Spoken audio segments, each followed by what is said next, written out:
रामायण एक ऐसी कथा मानी जाती है जो कि सालों के बाद भी सबके लिए एप्लीकेबल है।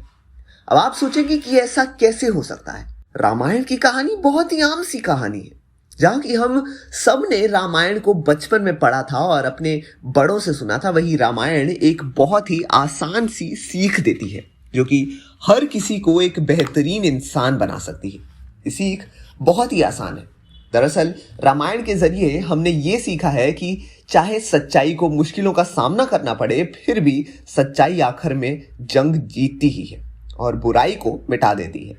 हो सकता है कि सच्चाई को जीत मिलने में कुछ समय लगे और बहुत मौकों पर आपको ऐसा लगे कि आपकी सच्चाई और आपका ईमान डगमगा रहा है, लेकिन हमेशा ये याद रखना जरूरी है कि आखिर में जीत हमेशा उसी की होती है जो कि अंदर से सच्चा। जहां हमने ना जाने कितनी ही फिल्में देखी हैं जो कि रामायण को फिर से दिखाने के लिए एक नई कहानी का हिस्सा लेती है, लेकिन रामायण आम जिंदगी में भी हमें ऐसी सीख सिखा देता है जो कि शायद कोई फिल्म ना सिखा पाए। रामायण को इसलिए भी जाना जाता है क्योंकि कहते हैं कि अगर कोई सबसे बड़ा विलन इस दुनिया में रहा है तो वो कोई फिल्मी विलन नहीं रहा है बल्कि रावण रहा है। लेकिन रावण के चरित्र पर भी ना जाने कितने ही सवाल पूछे गए हैं और लोगों का आज तक ये नहीं पता चला है कि दरअसल रावण वाकई में कैसा इंसान था। रावण के भी कई पहलू थे जो कि बहुत लोग नहीं जान पाते। कुछ ऐसे ही रावण की कहानी।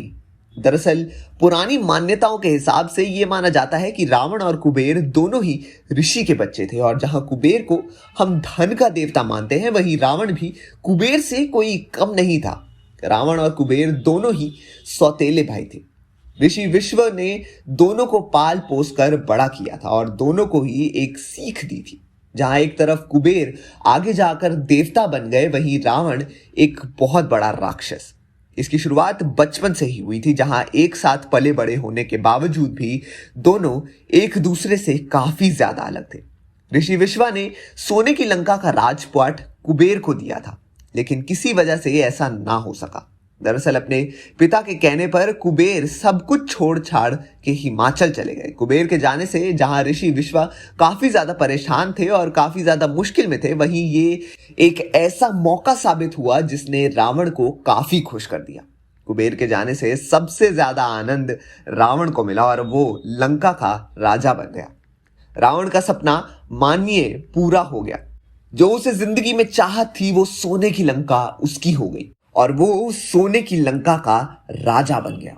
सोने की नगरी का राजा बनने के कारण वो बहुत ज्यादा अहंकारी हो गया। ऋषि विश्वा की दी हुई सब सीख और बचपन से जिस चरित्र को बनाने में उसने मेहनत की, वो सब ऐसी धन के आगे खत्म हो गया और अपने अहंकार की मदद से मानिए रावण ने अपने लिए ही एक बहुत जानलेवा गड्ढा खोद दिया।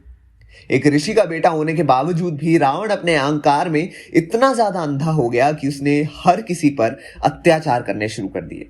यही नहीं बल्कि उसने आम लोगों पर तो अत्याचार किया ही, बल्कि साधु संतों पर भी अत्याचार करना शुरू कर दिया।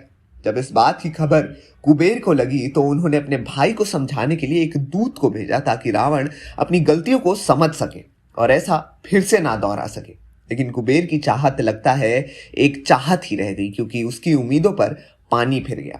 जहां कुबेर चाहता था कि रावण अपने भाई के समझाने पर समझ जाए और सच्चाई के रास्ते पर चलने लग जाए, वहीं रावण ने इस बात को और भी ज्यादा बुरी तरह से लिया और गुस्से में आकर इस दूत को कुबेर ने भेजा था उसे ही बंदी बना लिया और उस पर अत्याचार किया। काफी दिनों तक अत्याचार करने के बाद रावण ने उस दूत का वध कर दिया। रावण अपने अहंकार में इतना ज्यादा चूर था कि उसने अपने भाई कुबेर की नगरी अलकापुरी पर सेना को लेकर युद्ध की तैयारी शुरू कर दी और चढ़ाई कर दी। कुबेर के नगर तो तहस नहस करके कुबेर को भी घायल कर दिया। रावण अपने भाई का वध करने के लिए भी तैयार था। इसके बाद कुबेर के सेनापतियों ने कुबेर को वैद्य के पास पहुंचाया और वहां कुबेर का इलाज करवाया गया।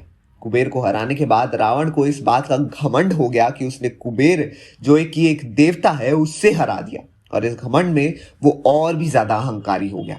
उसने कुबेर का पुष्पक विमान भी अपने कब्जे में ले लिया और एक दिन रावण पुष्पक विमान पर सवार होकर जा रहा था, जो पर्वत के सामने अचानक से पुष्पक विमान की गति कम होते गई। धीरे धीरे ये गति रोक दी गई और हल्की हो गई। तभी तक उसके सामने एक बहुत ही बड़े विशाल और काले शरीर वाले नंदीश्वर आए और उन्होंने ये कहा कि शिव, अपने कार्य में लगे हुए हैं और वो वहां से लौट जाएं। रावण को किसी से ना सुनने की आदत नहीं थी और वो अपने आप को सबसे ज्यादा शक्तिशाली समझता था। इसलिए वो गुस्से में आ गया और कहने लगा कि शिव आखिर है कौन? मेरे रास्ते में आने वाले इस पहाड़ को वो रास्ते से हटा देगा और नष्ट कर देगा। रावण जैसे ही पहाड़ उठाने की कोशिश करता है, वैसे ही भगवान शिव अपने पैर के अंगूठे से पहाड़ पर और भी ज्यादा दबाव बना लेते हैं और इस वजह से रावण के हाथ पहाड़ के नीचे दब जाते हैं। रावण बहुत बुरी तरह से घायल हो जाता है और काफी ज्यादा दर्द में वो चिल्लाने लग जाता है। दर्द और पीड़ा में वो सामदेव में मौजूद शिव स्तुति का पाठ करता है और ये पाठ करने से खुश होकर शिव अपने हाथों से रावण को मुक्त कर देते हैं। एक खुशी में ये शिव ने दशानन कहे जाने वाले रावण को ये नाम दिया।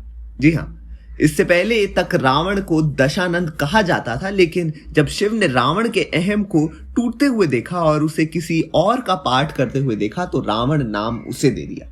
इसका मतलब होता है कि बहुत ही ज्यादा कड़ी मेहनत और लगने से लड़ने वाला एक ऐसा दुश्मन, क्योंकि पहाड़ के नीचे रावण के हाथ दबाकर उसे बहुत ज्यादा मुश्किलों का सामना करना पड़ा, पर फिर भी उस दर्द को सहता रहा और हार नहीं माना। कुछ ऐसी ही कहानी है रावण के दशानन से रावण बनने की।